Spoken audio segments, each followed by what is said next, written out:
it's Lucas Gator, and today our video is top 10 staples or generic cards in Speed Duels that were amazing at their time, that have right now in the Battle City box format, they have almost or completely fallen out of favor.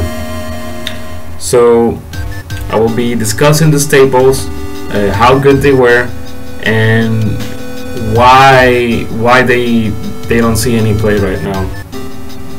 So on number 10 we have Michisuri, or Michisur, I don't know how to pronounce, but yeah, this card was released in Arena of the Lost Souls, but it didn't see a major staple play until the Trials of the Kingdom format. Now the reason it saw play in that format was because this card could out a monster like, for example, Moth, because there wasn't many cards to out a Moth. So this card was one of them. It was used in either stall decks, which were really common stall decks, or passive aggressive stall decks, and then it also saw use in aggressive builds, because this card could wipe the field and leave open space in order to go aggressive and then attack with your Moth, etc. And right now this card is seeing no play. It's on no play after that format, because the problem is that people started focusing on burn traps as the staples, and then we got other cards such as Offerings to the Dune and other stuff. So this card fell out of favor. And then when we had the Jinso format, Jinso completely shuts down this card. And then the Battle City box format, we have Breaker, which destroys Michisuri. So if it loses to Breaker, it's gonna see less play. On number 9 we have a card that's it was mostly used in as a side deck card. It was released in Attack from the Deep, and at the time, or prior to that time, the strongest decks were either warriors in the form of Amazones, or they were spellcasters in the form of Relinquished, Gravekeepers, or even Lord of D. So this card was amazing, and it was a really good side deck to counter these meta decks, and so it saw use. And then after that, when Scars of Battle came out and the Ultimate Predators deck, this card started seeing less use, but it was still useful because one of the best decks was a warrior deck, which was Blade Knight. So this card was still useful.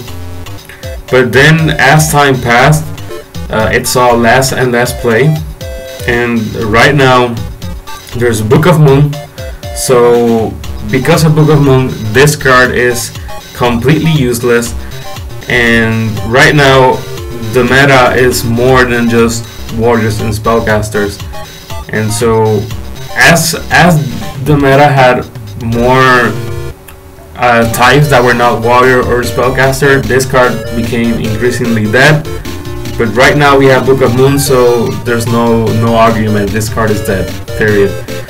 But yeah, at the time it was a really good side deck.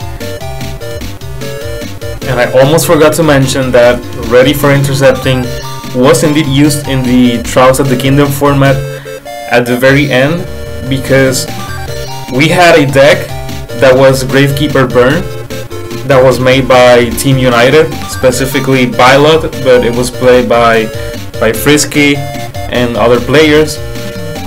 And so this card was used because it could flip face down a monster.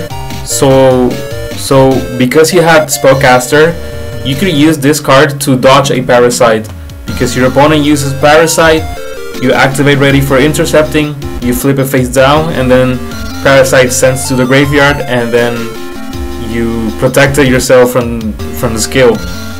Now the other reason it was so good is because you could flip face down a Gravekeeper's Curse. So when you flip summon, you do an extra 500. So yeah, forgot to mention, but still the same, the card didn't see any use after that format. On number 8 we have Warrior Elimination, and Warrior Elimination is it was released at the same time as Ready for Intercepting, so it was released in Attack from the Deep. And again, at the time, Warriors were really strong because Amazones were a really huge deck at the time, and then Warriors also got Blade Knight in that set, so it made sense that the format needed a Warrior Elimination in order to balance things so that Warriors do not take over the meta.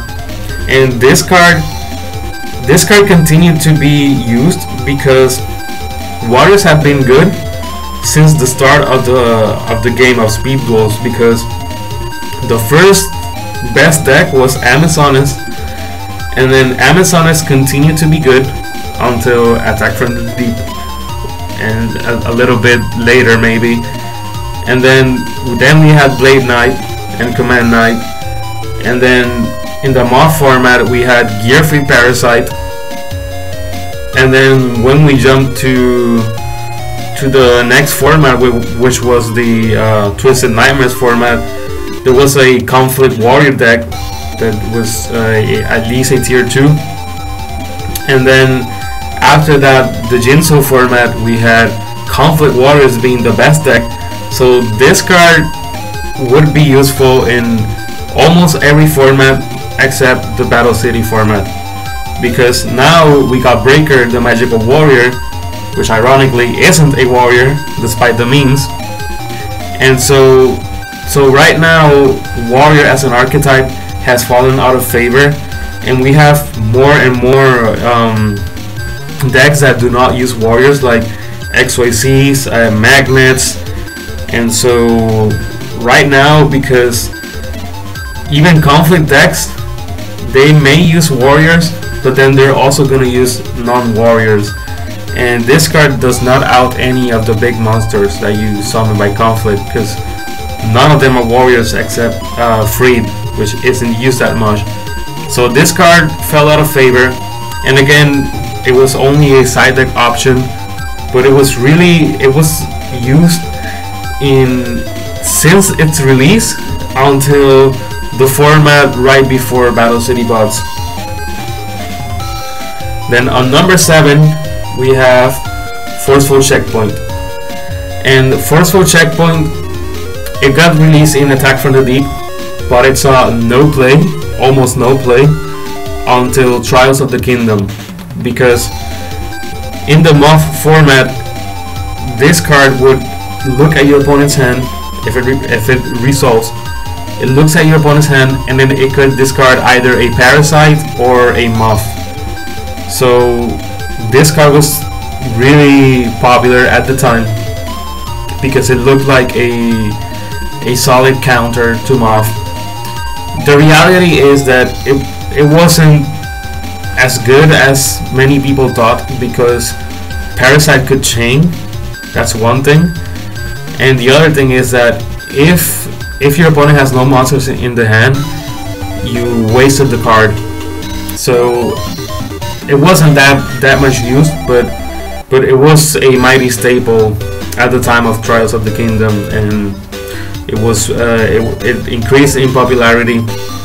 But then after that, even though we had the Twisted Nightmares format, even though Dark Moth became the best deck, there was still the problem that they played this card, Visor Shock.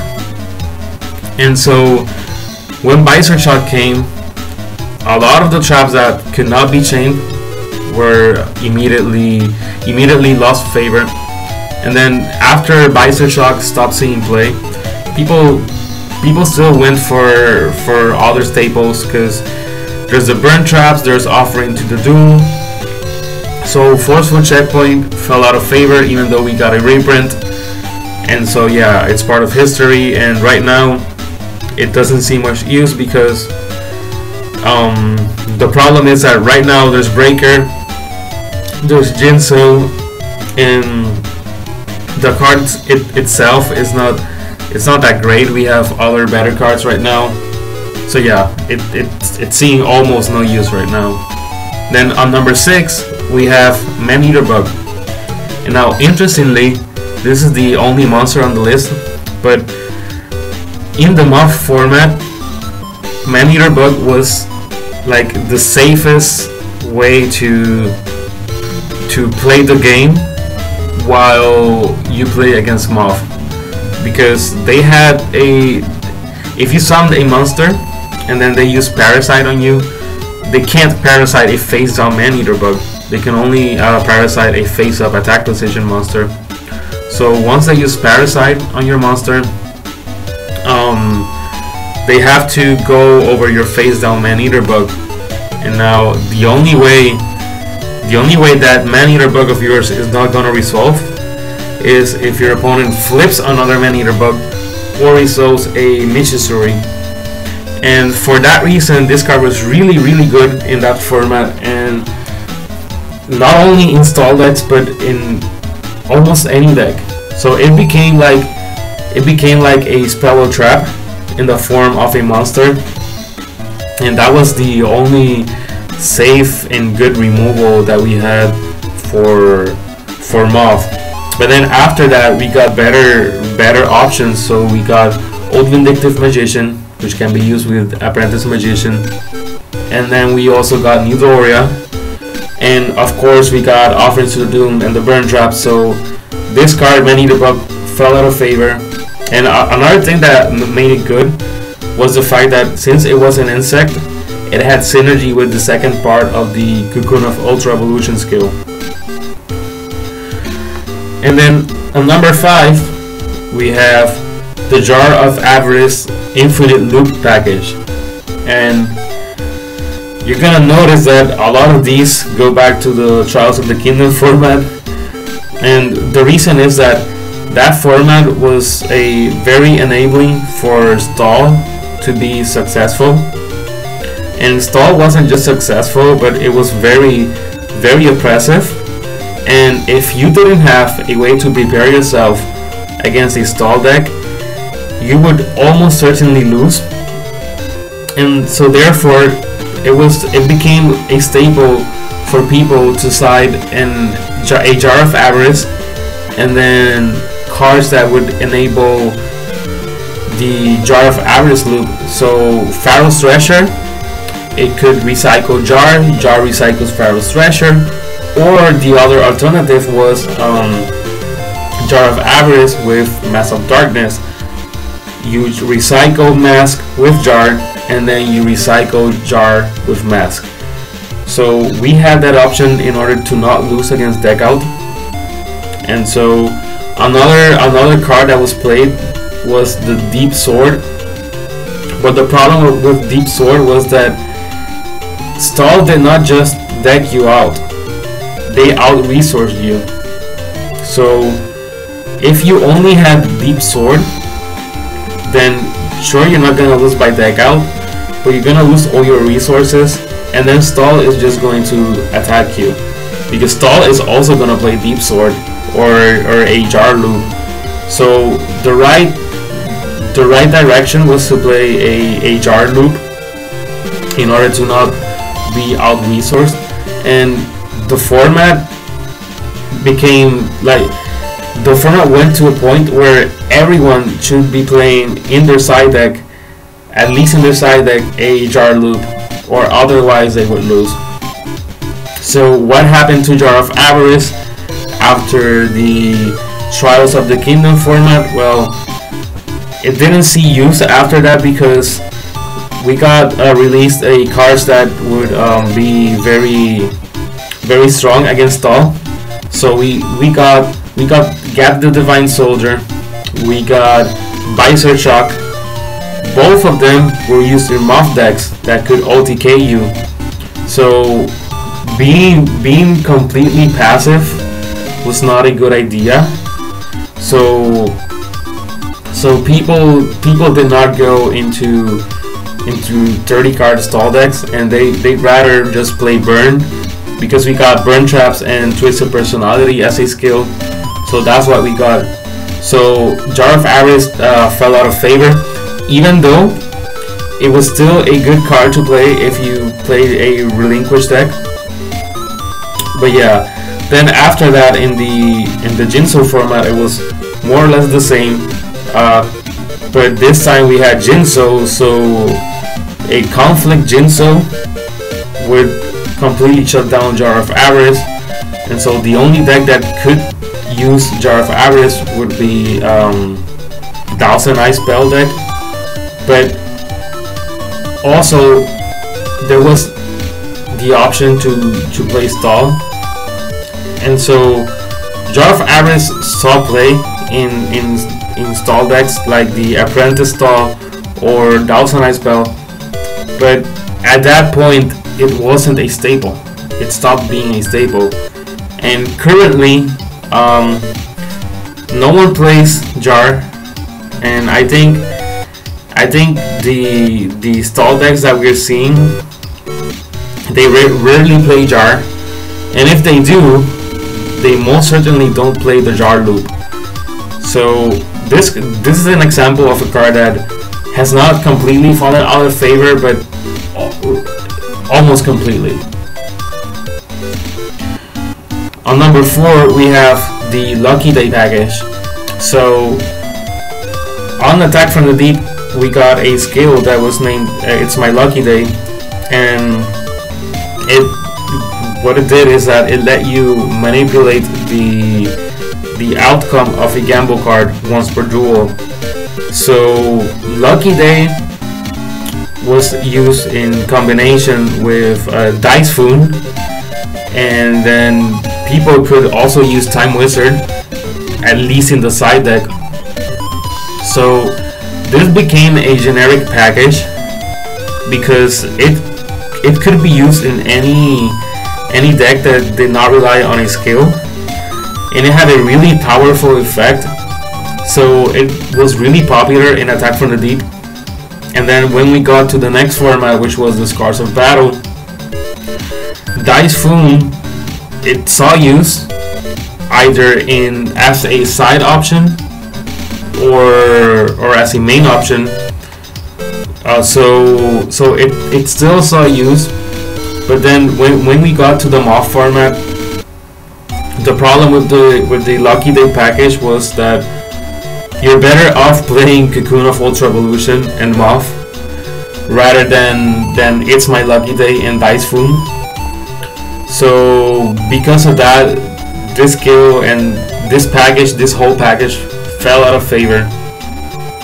And then when we got better skills like Inner Conflict and Twisted Personality, which are really generic, and they do a lot more for you than the It's My Lucky Day package. So it fell out of favor, and right now it's seeing almost no use, or literally no use.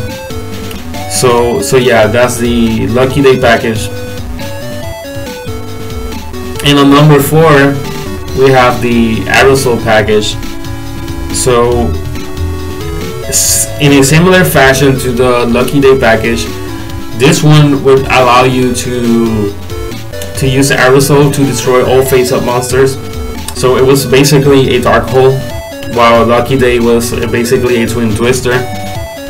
So this one was a little bit better in the sense that it could be used twice per duel, the skill, instead of once per duel. But it was released in Scars of Battle, and at the time it was really popular. Like, it was the second best skill, because obviously Serpent Knight Dragon, right?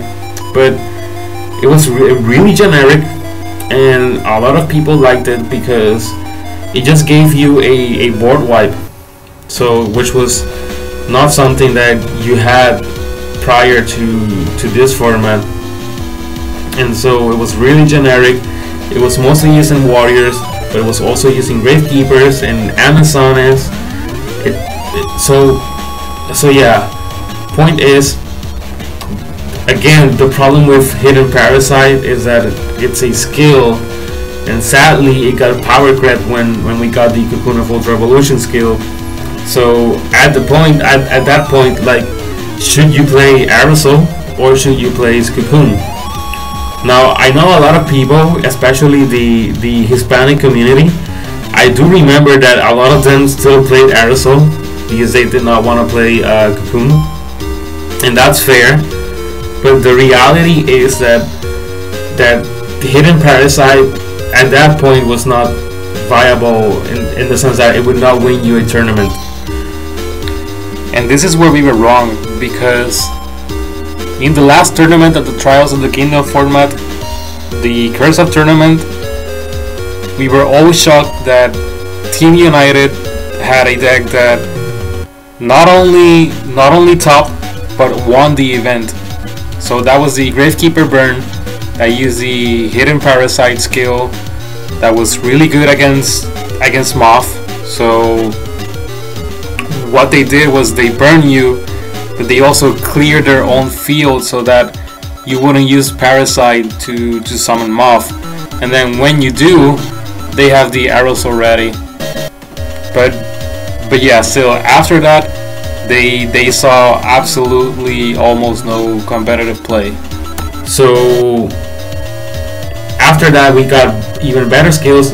Like I said, with Lucky Day, we got Twisted Personality, we got Inner Conflict, and those were generic skills also, and they would give you more than just the Aerosol. And that's not to mention Cocoon, because Cocoon was also a very generic package. So yeah, Aerosol fell out of favor, and right now I've seen no one play neither Aerosol nor Dice Foom in the form of Lucky Day and Hidden Parasite. On number 2, we have Windstorm of Itaqua, which at one point was the most expensive Speed Duel card when the deck's released, because this was the best staple when the first format arrived, because it could change the battle position of more than one monster. And not only that, but Windstorm was also not vulnerable to Lord of D, so because it didn't target. So Windstorm was really popular when it released, but as time went on, because the problem with Windstorm is that people could play around it. So as time passed, people would play less copies of Windstorm, but Windstorm was still a card that was used in the formats that came after. So the last format that saw a lot of decks playing Windstorm, at least one copy, was the Scars of Battle. Even in the Moth format, some people used Windstorm still. But then when we got to the Twisted Nightmares format, even though some rogue players like Lucas Gaylor and Terramaster play Windstorm in their Conflict Warrior deck, Windstorm wasn't the best card. And so at that point, we have the Burn Traps again, which were better, and then so Windstorm just saw less play in that format. And then when we had Jinso, again the problem is that Windstorm loses to Jinso. And right now in the Battle City Box format, not only do we have better staples, but again the problem with Windstorm is that it loses to Breaker, and we also got Zero Gravity, which puts your monsters back to attack mode. So in that sense, Windstorm is falling out of favor. So thanks to the power creep and thanks to the fact that we have Jinso and we have Breaker now. So yeah, rip Windstorm. And number 1, we have another example of a card that was really good since the beginning, which was Kunai with Shane. And Kunai at the beginning was not as good as Windstorm because Dragon Color would make a, thanks to Lord D, it would make a Kunai worthless. But when Dragon Color started falling out of favor, people saw the value of Kunai because, okay, it stopped one attack, but it also equipped to a monster, and it gave you the strongest stat on the board at the moment. So because of that reason, Kunai started being more favorable as we went on to the arena format, then the attack from the deep, and then Scars of Battle. It was really good in Scars of Battle because in the Blade Knight decks, because one Blade Knight was 2000. If it had a Command Knight, it was 24, and if it had a Kunai, it was 25, and if it had Kunai and Command Knight, it was a 29. So Kunai gave you a lot of stats, and so it was really good at the time. But then when we had the Trials of the Kingdom format, the problem was that Parasite and Cocoon would just remove your monster, and then that means that you lost your monster and you lost your equip. So the fact that Kunai wasn't equipped completely meant that you can lose both cards to just a single Parasite and skill, and then you have to deal with Moth. And so Kunai fell out of favor, and the other problem was that you had to deal with Moth. Moth has 3500, and Kunai only gives you 500. So it's not going to help you beat over a Moth. So because of that, it stopped seeing use. Then when we had the Twisted Nightmares format, again Dark Moth was the best deck, so Kunai isn't gonna help you beat over Moth. So it also didn't see play. And then we had Jinso, and again, since it's a trap, Jinso is going to be really harsh against Kunai. So that's why people like Lucas Gaylord started using cards like Skill Successor. And then right now, again, we have Breaker, so Kunai is not that useful. But yeah, guys, that is all. Thank you for watching, and I hope you enjoyed this video. Take care.